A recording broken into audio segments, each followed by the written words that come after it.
everybody, it's another Monday. So it's cooking today, and I know that the theme of the week, my favourite theme yet, is chocolate. Can't go wrong with that, can you? So I've decided today to cook some chocolate brownies. Now, one thing I will say before we get started is that once I've weighed all the ingredients out, I just think there's going to be hundreds. I think I've just weighed out way too many ingredients. I'm following the recipe, but my suggestion is you half it, because this is going to make an awful lot of brownies. So, as always, please make sure you've washed your hands thoroughly and anti-backed them, as I have just done. And please make sure you've got a grown-up to help you. I've just touched my hair, so I've got to wash them again. Please make sure you've got a grown-up to help you, especially because this recipe, makes you use the cooker top. So you have to use the stove. So what we need, I've put the butter on already. Let me turn this down so you can see the ingredients. So our ingredients we're using today are chocolate, preferably dark chocolate, but I had a couple of Easter eggs left over. So I've actually just broken those up. They've been left in the fridge. They're perfectly fine. You need some eggs. You need cocoa powder, plain flour.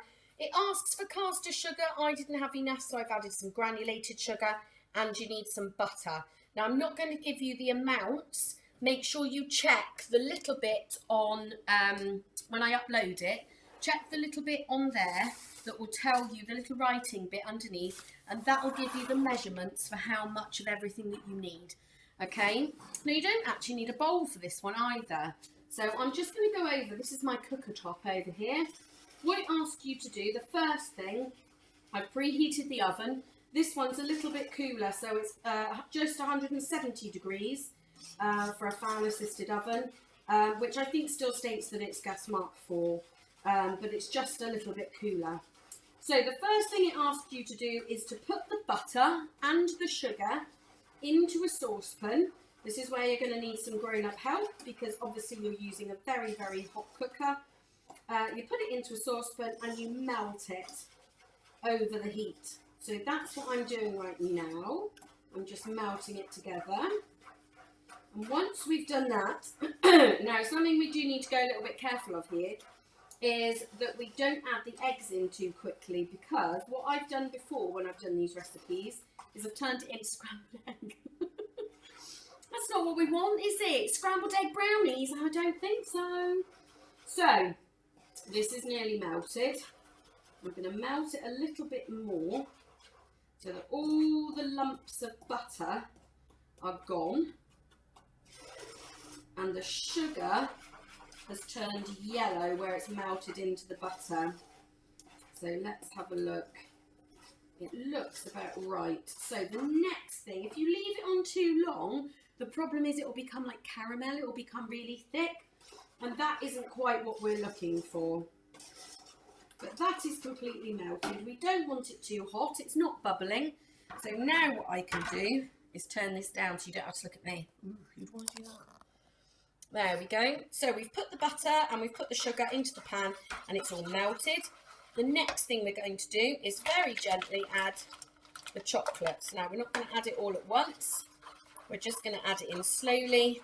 But because the butter and the sugar is hot, as you mix it, the chocolate melts.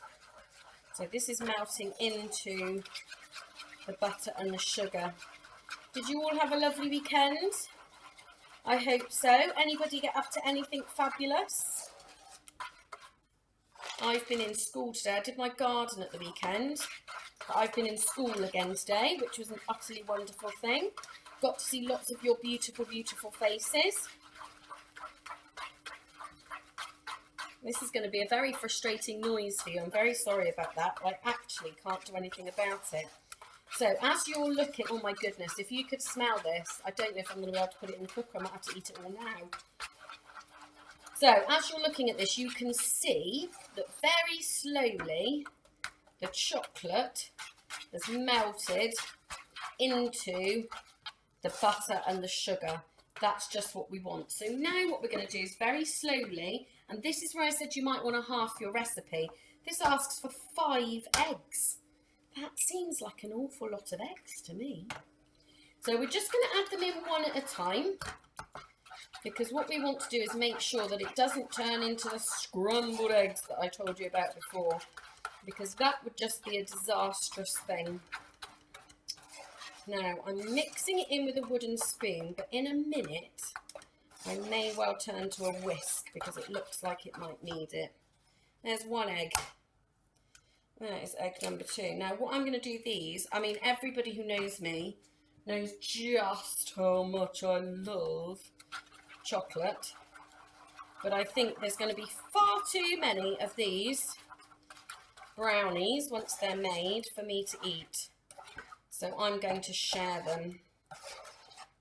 So I might take some round to my neighbours, and I might take some into school. So if you happen to be in school tomorrow, your luck might be in.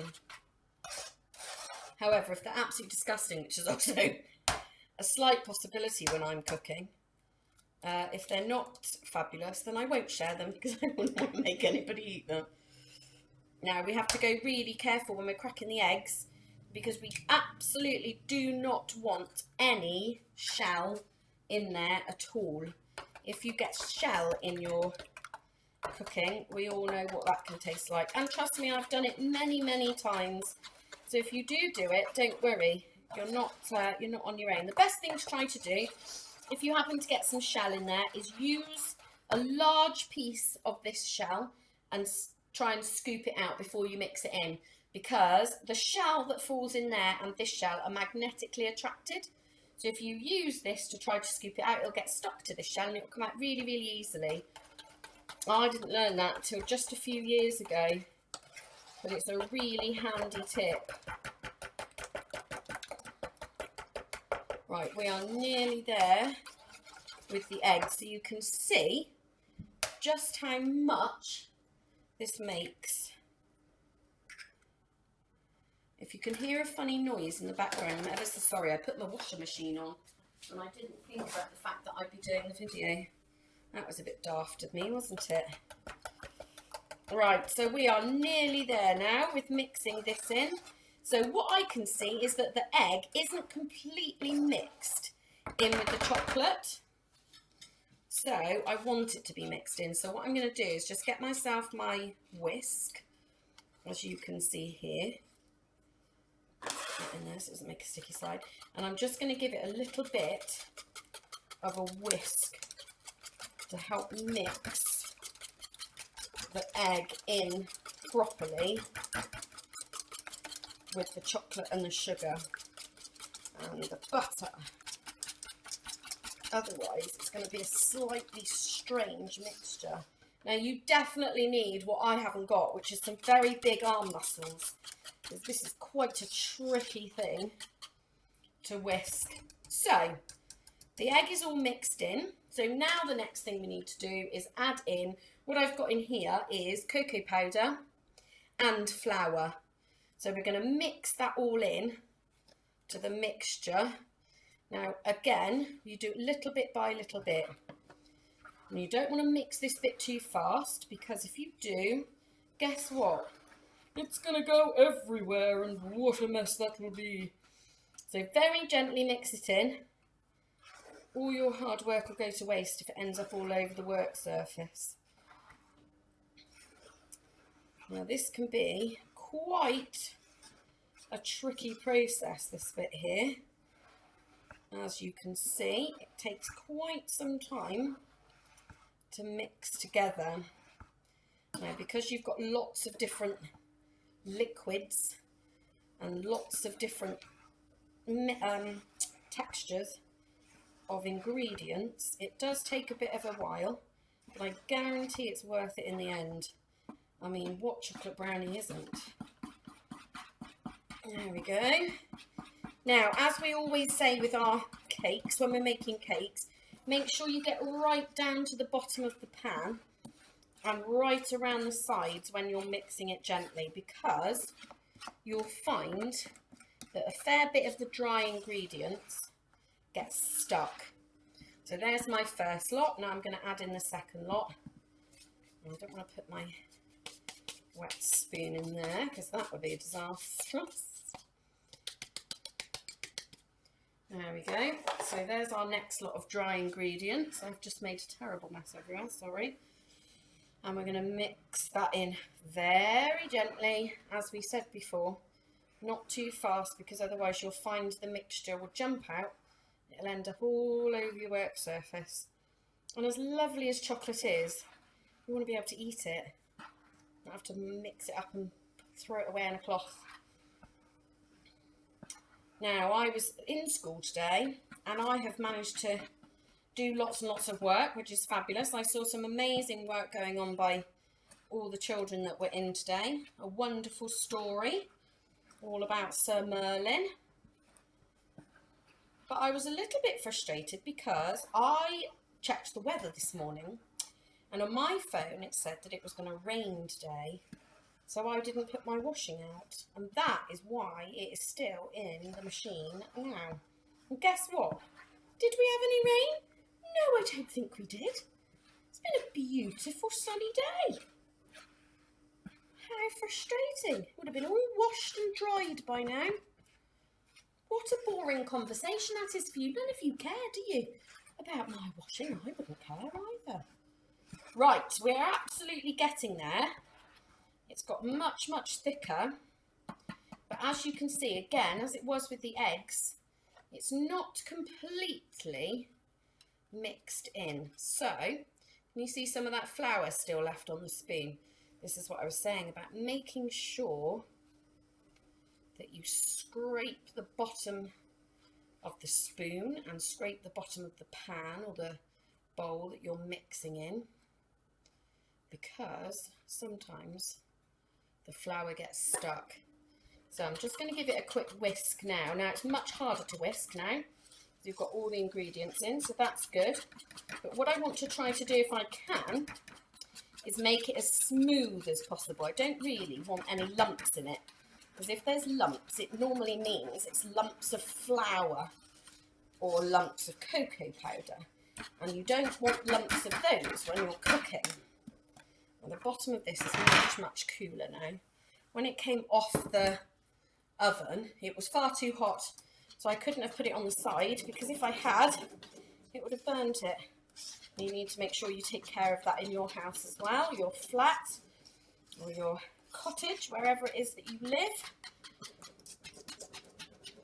Now what you'll see, oh my goodness, I just actually want to eat that. Don't want to cook it. You have to cook it because it's got raw eggs in it. They give you a really, really bad belly if you don't cook it. I kind of just don't want to though.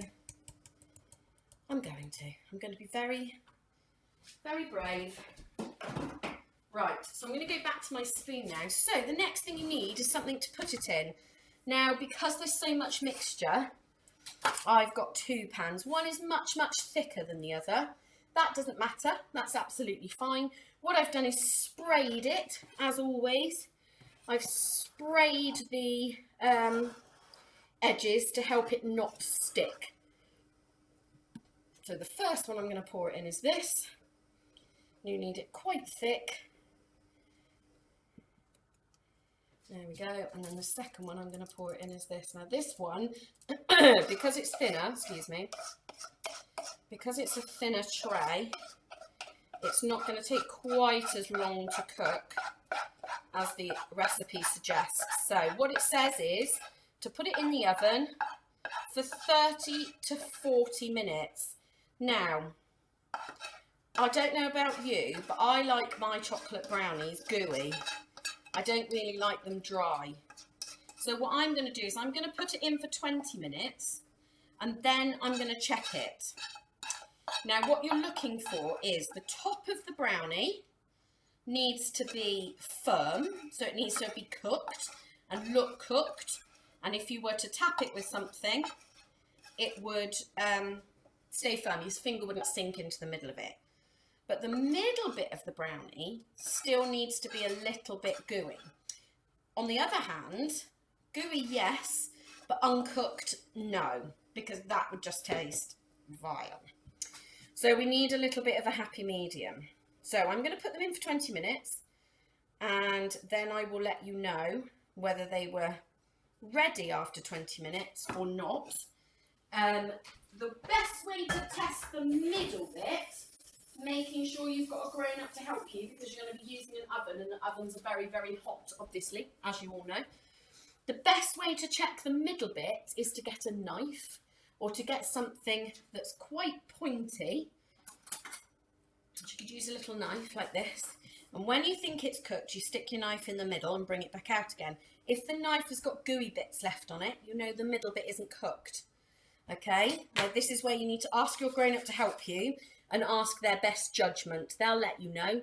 Your grown-up will definitely know whether it's ready or not. Okay, so I'm just going to pop these now in the oven. I'm going to put them in for 20 minutes and then I'll come back to you and we'll see what they look like. I might have eaten them by then.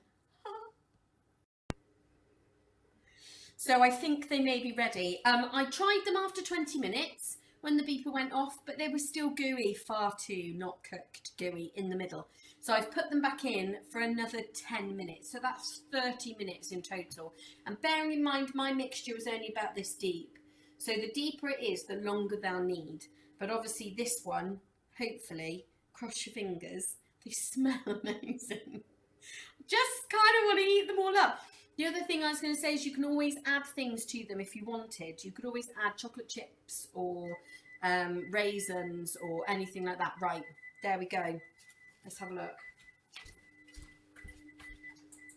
That noise is very annoying, isn't it, when it goes off? Right, we'll get the tray out first. And this is the bit, as we always say, this is the bit you need your grown-ups help for, because this is far too hot for you to be doing on your own. But look at that. How utterly scrumptious.